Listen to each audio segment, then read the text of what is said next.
Oi, pessoal. Meu nome é Charles Lourenço, sou médico geneticista e hoje vamos falar um pouco sobre o tema de genética aplicada aos transtornos do espectro autista. Na era da medicina genômica, a nossa forma de compreender o impacto genético sobre doenças neuropsiquiátricas mudou ou não mudou? Vamos ver isso nos nossos próximos slides. Esses são os meus conflitos de interesse. O que é o termo, né, distúrbio do espectro autista ou transtorno do espectro autista? Transtorno do espectro autista, né, em inglês seria Autism Spectrum Disorder, é um grupo de distúrbios de neurodesenvolvimento. Então, em tese, no transtorno autístico, a pessoa ela tem uma alteração desde a formação e a evolução dos ganhos de neurodesenvolvimento. Em tese, a pessoa ela não se torna autista, a pessoa nasce autista ou nasce dentro do espectro. É claro que esse espectro, como um próprio arco-íris de várias cores, ele pode ir desde o autismo clássico a pacientes que estão dentro do espectro de uma forma mais atenuada, como pacientes com distúrbio como síndrome de Asperger, outros pacientes que podem apresentar o que seria um autismo regressivo, né, ou um distúrbio desintegrativo da infância, e outros, na realidade, ficam com o termo, né, TEA, né, transtorno do espectro autista, mas eles não, digamos, têm elementos combinados de outras características. Na realidade, o autismo, a ideia atual que nós temos é que uma em cada 5 pessoas esteja dentro do espectro autista. Por exemplo, só lá na França, 650 mil pessoas são afetadas por alguma forma, algum elemento dentro do transtorno do espectro autista, e até o momento, cerca de 140 genes já foram identificados como causadores do transtorno de TEA. Na realidade, a gente diz que quando você tem a base genética de um paciente de características autistas, dizemos que esse paciente tem uma forma de autismo-like, né, o autismo genético. Na prática, talvez todo autismo vá ter uma base genética, mas no momento a gente sempre faz a investigação das pacientes que têm transtorno do espectro autista em busca de outros elementos que possam fazer a suspeita de uma doença genética em particular. Hoje sabemos que 20 a 30% dos casos de autismo já está ligado a um gene, né? E por que essa busca da base genética do autismo?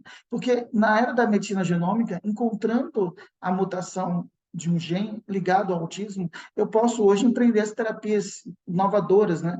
Como terapia gênica, como terapia de modulação do RNA, para poder corrigir o defeito dessa proteína que pode estar associada com essa mutação genética. É por isso que seria, digamos, um avanço nas terapias contra o autismo, então, no tratamento do autismo, no sentido de que a gente não estaria mais tratando a consequência, mas em busca de tentar modificar a causa. No geral, como nós falamos, é um termo que é um termo guarda-chuva, né, que engloba vários elementos, e por isso que o termo, acho que espectro é muito bom para isso. Ele foi descrito pela primeira vez nos anos 40 pelo psiquiatra Kanner nos Estados Unidos e Asperger na Áustria. No entanto, ficou mais com uma curiosidade na época, e apenas nos anos 80 essa doença ela foi redescoberta. Na realidade, durante um bom tempo, a ideia é que o autismo era uma consequência de um mau vínculo com a mãe, né? Então, era a famosa teoria da mãe geladeira, né? Então, isso, na realidade, foi uma coisa completamente equivocada, e que hoje sabemos que não tem correlação. Inclusive, naquela época, muitas crianças autistas foram colocadas em terríveis instituições para indivíduos com doenças psiquiátricas e foram submetidos a tratamentos abusivos. Também na época eles achavam, além da teoria da mãe geladeira, havia também a ideia de que havia muito causa ambiental do autismo. Então, foi uma fixação muito grande nos anos 60 e 70. De certa maneira, até a questão da mãe seria uma coisa do ambiente também, né? Por conta disso, a comunidade autista, durante um bom tempo, foi muito reticente a avaliações médicas, com medo de ser condenado ou ter um rótulo e ser confinado a um asilo, né, a um manicômio. Hoje, na realidade, a gente sabe que, apesar de ser uma alteração neuropsiquiátrica, é bem diferente de outras doenças psiquiátricas. E mesmo hoje, o confinamento de um paciente autista vai trazer muito mais mal do que benefícios para o paciente. E o que define o autismo? Na verdade, é bom lembrar que não é a mutação genética que define o autismo, é a clínica. Então, há três núcleos, né, da definição do autismo. Um seria que haja uma alteração da comunicação, que haja alterações comportamentais e sociais, e que haja uma fixação com alguns comportamentos, né, comportamentos repetitivos, e que tem também uma base de interesses muito restrita, certo? Então, esse componente core é necessário para você definir um diagnóstico de uma criança com um transtorno do espectro autista. É claro que esses elementos não estão presentes só no autismo. Então, pacientes com autismo podem também ter TDAH, que é transtorno de déficit de atenção e hiperatividade, podem ter também transtorno obsessivo compulsivo, como também alguns pacientes com transtorno obsessivo compulsivo com TOC, com Tourette, podem ter alguns elementos autistas. Pacientes com deficiência intelectual podem ter também alguns elementos autistas. Por exemplo, na síndrome do X frágil, você tem 10% dos pacientes têm elementos autistas. E pacientes que têm problemas como, por exemplo, dislexia, apraxia da fala, ou até mesmo uma leve dificuldade de aprendizado, podem também ter elementos autistas e, às vezes, são rotulados erroneamente de autistas. Então, hoje também vivemos uma epidemia de diagnósticos de autismo, que muitas vezes é um pouco exagerado. Então, é importante saber que tem que ter aquela tríade, né? Aqueles três núcleos, e que outras entidades clínicas podem ter elementos autistas e vice-versa. Na prática, hoje nós sabemos que uma em cada 68 crianças é afetada por uma forma do transtorno do espectro autista e que há uma frequência maior de homens em relação a mulheres. Isso sempre se percebeu desde o começo.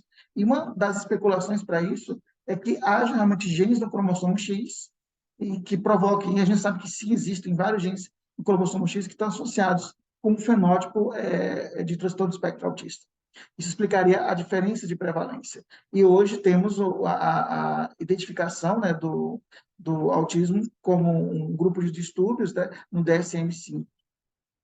E a gente sabe assim, que tem uma base genética, porque desde os estudos do final dos anos 80 mostraram que havia um índice de herdabilidade em torno de 0,35 a 0,92, e que estudos comparando gêmeos idênticos com gêmeos não idênticos mostraram que entre gêmeos idênticos, se um gêmeo era autista, havia 64% de chance do outro gêmeo ser autista.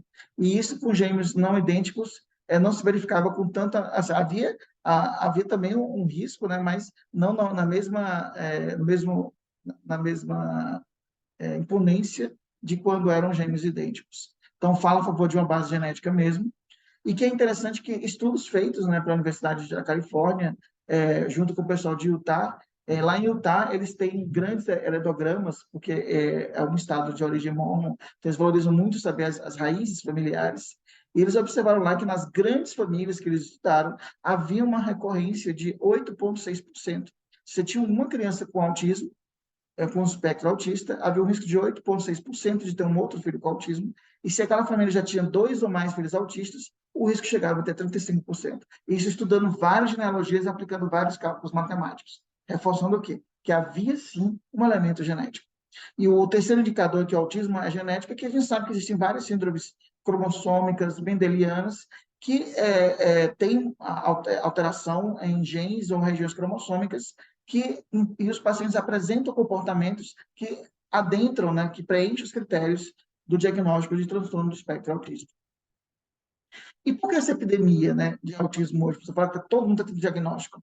É porque o que você muitas vezes não reconhecia como parte do espectro, hoje te reconhece. Então, pacientes, por exemplo, com Asperger, né, que a gente não usa mais nem esse termo Asperger, mas eram consideradas apenas pessoas estranhas ou excêntricas. Hoje a gente sabe que elas se incluem também dentro do espectro autista.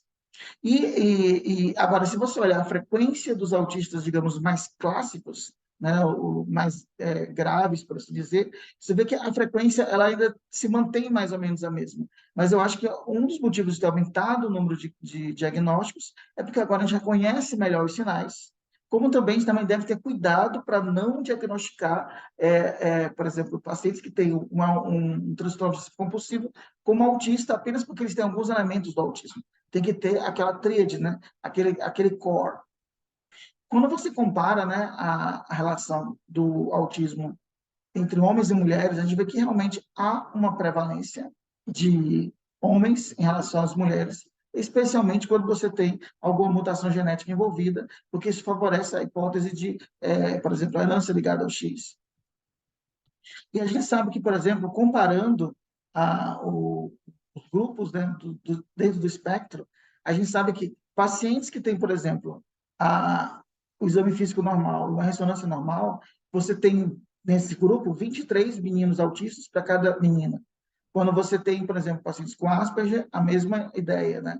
Quando você tem pacientes que apresentam casos, que foram estudos de follow-up também, já viram que em torno de 15 para cada menina. E aí eles vão ver que, na verdade, isso é bem interessante. Então, mesmo mudando, digamos, os grupos, né? E até no estudo, digamos, de geral, que aí provavelmente você tem pacientes que não têm realmente o autismo clássico, ainda há uma prevalência de homens em relação a mulheres. E isso, de novo, força a ideia de que há um componente genético, né? Alguns até chamam a questão hormonal, mas isso fala muito a favor da questão genética, porque o cromossomo X ele é cheio de genes de neurodesenvolvimento.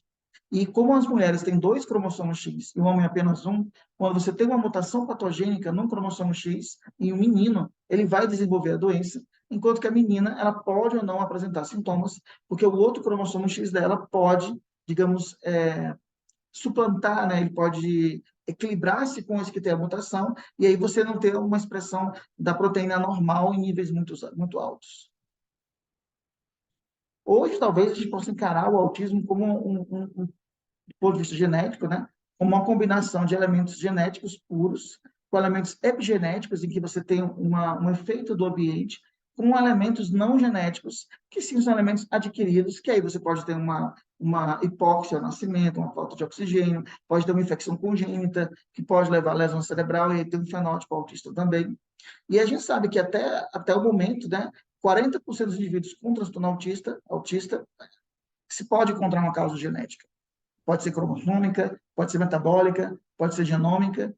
60% ainda continuam sem ter uma base genética identificada ainda, mas quanto mais nós desenvolvemos as tecnologias genômicas, a gente vai estar mudando esse quadro. E como nós vimos, né, há vários estudos mostrando, esse estudo aqui de Olson mostra que a recorrência entre irmãos pode chegar até 19%, mesmo quando eles não são idênticos. Quando você tem transtorno do espectro autista com distúrbios monogênicos, você vê que há uma correlação com algumas mutações. Por exemplo, pacientes com esclerose tuberosa, que usualmente podem ter epilepsia, podem muitas vezes se apresentar só com quadro de autismo, sem necessariamente desenvolver epilepsia. E a gente sabe assim que existem várias causas genéticas, né? Como, por exemplo, doenças metabólicas como fenilcetonúria, esclerose tuberosa, X frágil, síndromes dismórficas mendelianas como Angelman, Cornelia-de-Lange, e que hoje, cada vez mais, a pessoa está buscando também mutações em genes, digamos, de autismo não sindrômico, a gente poderia falar. Além disso, houve uma evolução nos estudos de citogenética, com o uso de arrays para detectar, por exemplo, deleções, microdeleções e microduplicações. E há os estudos também de Genome-Wide Association, que hoje em dia eles vêm sendo bastante questionados, mas que foram uma boa ferramenta no passado para a gente poder identificar genes potenciais ligados ao espectro autista. É bom lembrar que cada gene que a gente descobre, na realidade, ele tem um mapa de contatos, né? Ele vai estar envolvido com outras vias gênicas, e essa combinação com outras vias gênicas é que vai nos dar também digamos, a fisiopatologia de como aquela mutação leva a uma proteína normal que vai levar a um desenvolvimento do transtorno do espectro autista. Por isso que muitos buscam a genética do autismo, encontrar uma causa genética para poder estudar melhor essa alteração que leva a essa disfunção da proteína, e isso vai poder trazer terapias específicas no futuro. E é bom lembrar assim, mas não é tão simples, né? Às vezes a gente pode até encontrar que o gene é responsável, porém a gente não sabe exatamente como é que a mutação naquele gene leva ao quadro de autismo. Certo? Essa já é uma outra parte da pesquisa.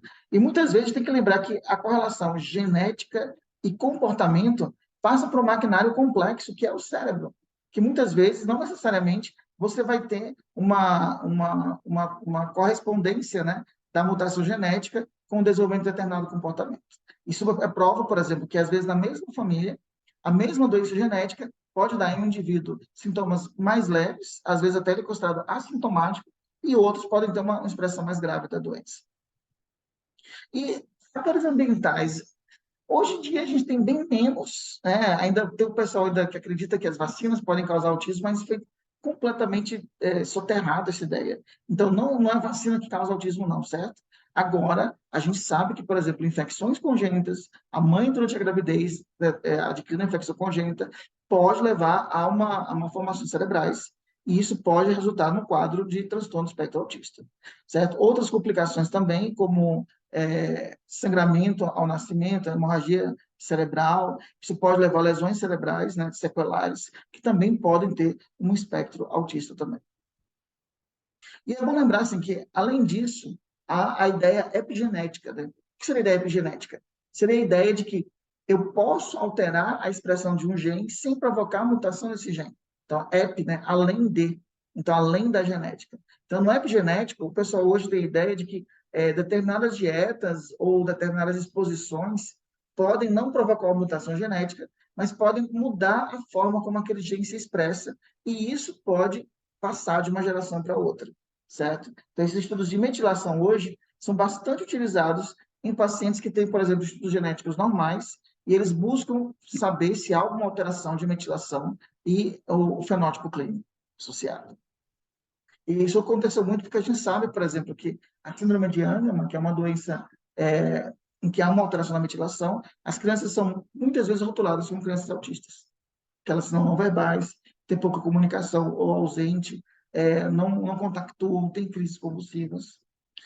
Hoje em dia, quando se pergunta para as pessoas em geral, né, para os pais, né, qual é a causa ou o que ele considera mais importante é uma causa do autismo da criança, é interessante que a maioria fala influência genética. Embora a gente ainda não tenha encontrado todos os genes associados, mas você vê que na cabeça das pessoas a genética é um papel importante.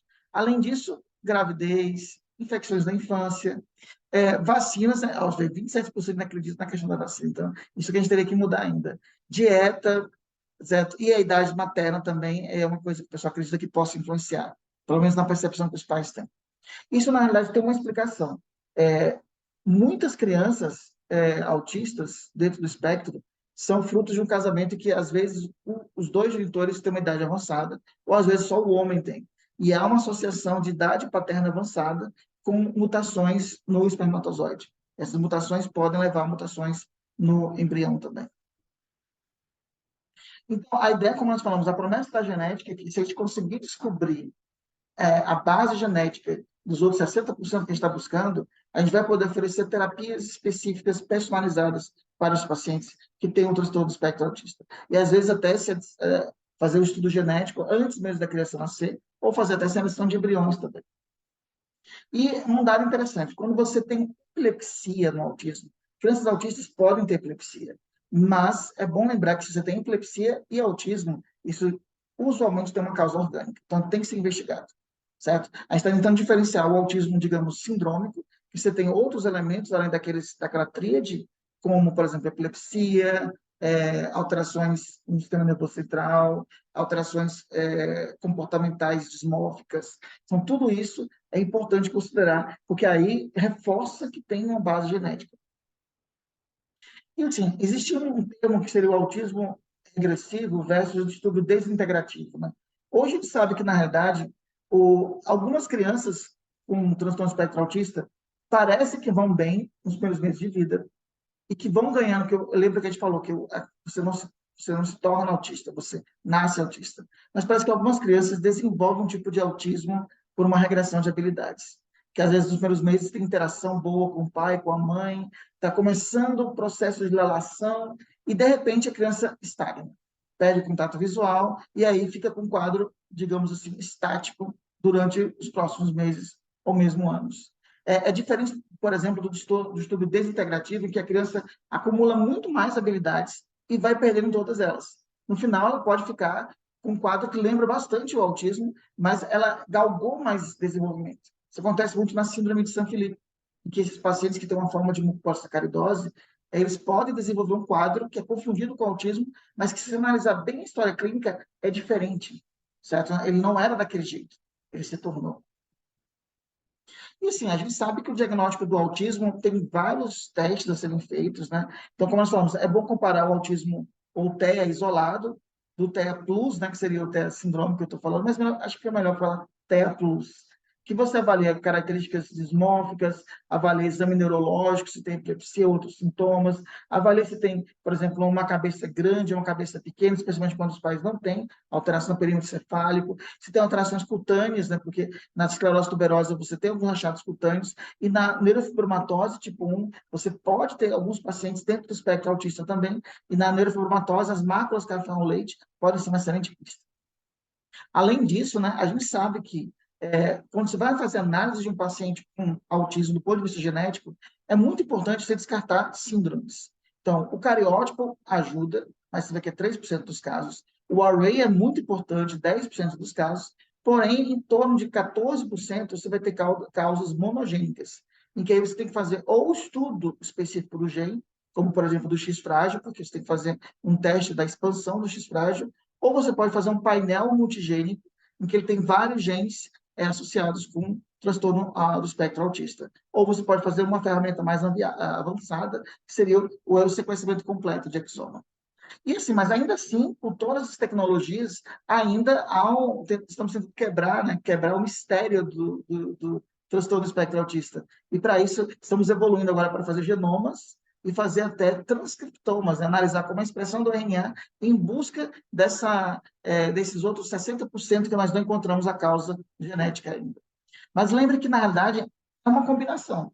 Nada impede que alguns pacientes, além da mutação genética, possam ter um quadro de TEA mais grave, mais impactante, porque há elementos ambientais, há elementos da própria epigenética que alteram a metilação e que isso pode levar também a um quadro mais leve ou até mesmo proteger o paciente e ele ter um quadro menos grave. E é bom lembrar que nessa hora a gente tem que pensar que há as mutações únicas, né, que provocam o fenótipo autista, que pode estar associado com uma síndrome, e há também as variações, geralmente são alterações cromossômicas, como, por exemplo, a duplicação no cromossomo 16, no braço curto do 16, que pode estar associada também com o fenótipo autista, e também a presença de alguns polimorfismos, são variantes presentes em 1% da população, que podem trazer um risco de susceptibilidade a características do espectro autista, mas não são fatores determinantes. Isso que a gente fala são mais variações. E no campo das doenças genéticas, um grupo merece uma atenção especial, que são o grupo das doenças metabólicas hereditárias. Porque enquanto que a gente está buscando o gene, pensando em criar uma terapia genética específica para aquele gene, nesse grupo de doença metabólica já é possível fazer uma terapia, se a gente encontra a doença metabólica por base. Na verdade, não é a grande parte das doenças mendelianas que causam autismo, não são feitas por distúrbios do metabolismo, hereditários do metabolismo, mas a gente pode encontrar algumas que têm uma terapia específica. Alguns colocam que 1 a 5% dos pacientes com um transtorno autístico têm uma doença metabólica hereditária por base, e especialmente os pacientes que apresentam o autismo plus. Mas existem formas que podem ter um autismo muito próximo do clássico, né? Como o próprio São Felipe, ou mesmo pacientes que apresentam a deficiência da creatina cerebral. Aqui é só para mostrar os grupos de doenças metabólicas que podem estar associados com apresentações de sintomas do espectro autista. Aqui eu já diria que é mais um autismo-like do que um autismo verdadeiro, embora já tenha examinado pacientes com deficiência da creatina cerebral, o transportador da creatina cerebral, que realmente lembram muito um autismo clássico, mas eles têm uma doença metabólica, um defeito no transporte da creatina. Aqui são, digamos, os exames bioquímicos que você deve pedir. Tem uma avaliação bioquímica básica, né, como piruvato, amônia, creatinina, ureia, exames de mais fácil acesso. E depois a gente chama de fase 2 e fase 3. Né? A fase 2 são exames fundamentais, mas que já não são tão acessíveis quanto esses, mas que são cobertos, por exemplo, pelo convênio, que são as acilcarnitinas, os ácidos orgânicos urinários e a dosagem quantitativa dos aminoácidos. Eles são muito importantes para você poder avançar na investigação do paciente do ponto de vista metabólico. Existem mais alguns estudos, como os GAGs urinários, a dosagem de enzimas, que podem ser associados, por exemplo, com São Felipe, e aqui ele vai listando, né, vários elementos que, digamos, você quer completar da maneira possível essa análise bioquímica, o ideal é você tentar fazer todos. Mas essa tríade aqui, ela é fundamental, pelo menos como primeiro passo. E aqui o nível 3 seria um nível mais específico, em que alguns desses testes, infelizmente, podem até não estar disponíveis no país. Tem vários trabalhos analisando a frequência de doença hereditária metabólica em pacientes com autismo, tanto sindrômico quanto não sindrômico. Eu destaco esse, porque eles foram atrás de pacientes com TEA não sindrômico, ou seja, não tinham cabeça grande, não tinham cabeça pequena, não tinham alteração na ressonância, não tinham crise convulsiva, não tinham alteração de pele, ou seja, eles excluíram as outras causas para focar nesse grupo, seria um grupo não sindrômico. E eles investigaram, do ponto de vista metabólico, de ponta a ponta, pensaram nesses grupos de doenças aqui, desde envolvimento de aciduras orgânicas até as deficiências de creatina cerebrais. E, assim, no final, essa é uma carta em que eles comentam que, a princípio, parece que foi um pouco frustrante os resultados, mas ainda assim são resultados importantes, porque mostram que, apesar de não ser comum, há casos de autismo não sindrômico que podem ser de causa metabólica. Então, aqui foram uma outra coorte que eles fizeram na Espanha também, analisando 8.500 pacientes, mas aqui eles não separaram autismo sindrômico do não sindrômico, certo? E aqui seriam os casos que eles encontraram. E aqui seria, para você ter uma ideia, aqui seria o grupo de doenças, e aqui qual a doença desse grupo que pode dar um fenótipo do espectro autista. Essa tabelazinha está disponível nesse artigo aqui, e ajuda muito você a entender qual é a correlação entre o grupo de doenças e qual, digamos, a alteração que você vai encontrar no exame bioquímico dele. Mas por que essa questão de buscar uma causa metabólica hereditária? Você não está buscando o gene? Sim, mas buscar o gene, desenvolver terapia gênica pode levar anos ou até mesmo décadas. E as doenças metabólicas hereditárias já têm um tratamento disponível agora. Então, para você ter uma ideia, existem doenças metabólicas hereditárias que podem cursar com um quadro de autismo e que tem tratamento. Uma delas são os defeitos de síntese dos aminoácidos ramificados, em que você trata repondo esses aminoácidos. Esses pacientes podem ter um quadro idêntico ao do autismo não sindrômico. Pacientes, por exemplo, que desenvolveram deficiência da creatina cerebral também. Alguns pacientes com Smith Lemli-Opitz, com deficiência da epilepsia responsiva à piroxina, pode não ter epilepsia, mas ter só o transtorno autístico. Pacientes com algumas aciduras orgânicas. E por que está mostrando isso? Na verdade, eu destaquei em negrito aqui aquelas doenças metabólicas hereditárias que podem ter elementos autistas e que têm um tratamento disponível e que funcionam, certo? Quer dizer que a gente tem algumas outras metabólicas que não tem um tratamento tão bom assim, mas que ainda é possível utilizar esse tratamento para, digamos, direcionar a causa bioquímica do quadro de autismo do paciente. Muito obrigado.